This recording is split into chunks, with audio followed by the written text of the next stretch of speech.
ಭಗವದ್ಗೀತಾ ಅಧ್ಯಾಯ 2 ಶ್ಲೋಕ 15. ಅರ್ಜುನನೇ, ಸುಖ ದುಃಖಗಳಿಂದ ವಿಚಲಿತನಾಗದೆ ಉಭಯ ಸ್ಥಿತಿಯಲ್ಲಿಯೂ ದೃಢವಾಗಿರುವ ಮನುಷ್ಯನು ಮೋಕ್ಷಕ್ಕೆ ಖಂಡಿತವಾಗಿ ಅರ್ಹನಾದವನು.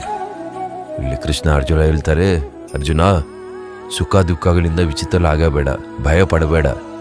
ಆ ಸ್ಥಿತಿಯಲ್ಲಿ ಯಾರು ಗಟ್ಟಿಯಾಗಿ ನಿಲ್ತಾರೋ, ಆ ಸಿಚುವೇಶನ್ನ ಹ್ಯಾಂಡಲ್ ಮಾಡ್ತಾರೋ ಅವ್ರ ಮೋಕ್ಷಕ್ಕೆ ಖಂಡಿತವಾಗಿ ಅರ್ಹನಾದವರು.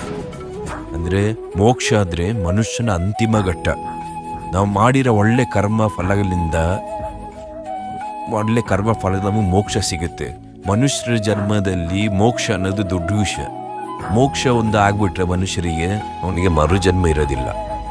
ಈಗ ಒಬ್ಬೊಬ್ರು ತೀರೋಗ್ತಾರೆ, ತೀರೋದ್ಮೇಲೆ ಮರುಜನ್ಮ ಪಡಿತಾನೆ ಇರ್ತಾರೆ.